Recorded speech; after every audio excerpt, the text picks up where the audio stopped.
5 years. Yes, you heard me right. 5 solid years of marriage. Not even a missed period to show for it. My dear mother-in-law, she has turned this whole childlessness issue into her personal project. She's trying everything from pastors to prophets to agbo sellers to herbalists. One time sef, she gave me something that looked and smelled like expired rat poison. And she swore it would open my womb. I nearly opened my own grave instead. But this time, this time, she outdid herself. Just about 2 weeks ago, she showed up unannounced as usual with this big black nylon bag and that suspicious look on her face. And then she said, Jane, I brought someone from the village to help you around the house so you can have more time for my son. Help me with house chores so I can focus on her son. Focus kwa. Is her son a school project? Is he WAEC? Anyway, before I could even process that statement, she shouted, Ngozi, come in. My people, Ngozi walked in like a Unilag slay queen in a village packaging. Her hips, her waist, her chest, everything dangerously intact. But with an innocent look. I was even confused. My mouth was open.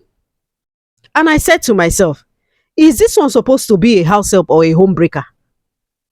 The next thing, my husband started behaving like a born-again romantic. He was suddenly bathing twice a day, wearing perfume at home and asking, babe, have you eaten? Who is babe? Who is eating?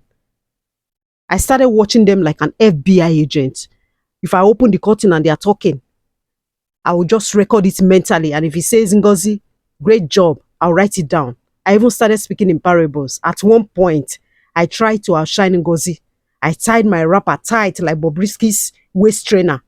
I cooked egusi soup with eyelashes on. I even added a little bounce to my walk. See me turning my house into a runway competition. God help me, oh. But the real gbas came one afternoon when I overheard my dear mother-in-law on the phone. She was whispering in the kitchen. I don't know what drew me there.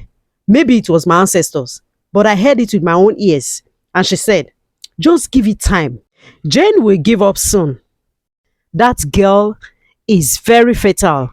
Even a handshake from my son will give us twins. And I froze. Twins? From handshake? In my own house? Ladies and gentlemen, at that moment I realized I was no longer the wife. I was now the obstacle. Just then, Ngozi entered with her innocent village face and said, Auntie, should I mop your room now? I smiled at her and said, no dear. I will mop my own destiny by myself. Because if not, someone else will mop my husband away with hot water and Dettol.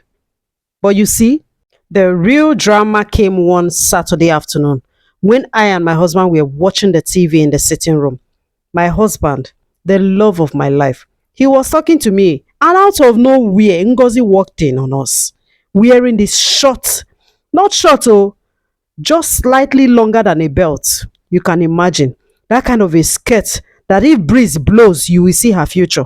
Her waist was snatched, her hip wide like express road, and her chest, even my husband's neck did not remain in one position again.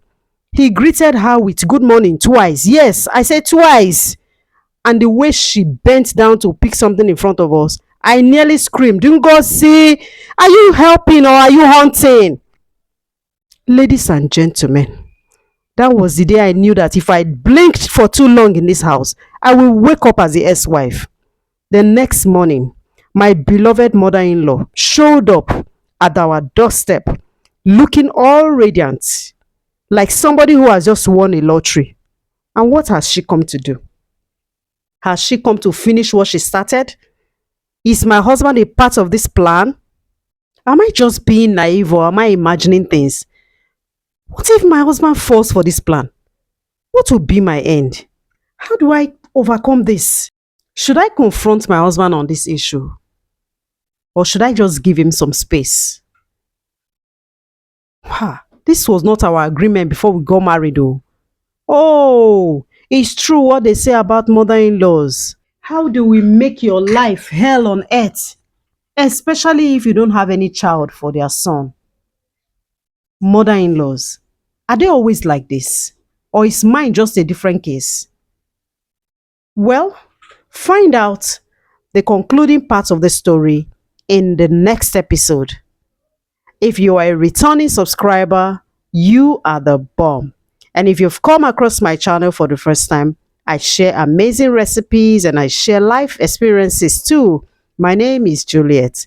Do well to like my videos, share them, subscribe, and tap on the notification bell icon to be the first to be notified when I post the concluding part of the story. Now keep winning and see you in my next video. Bye bye.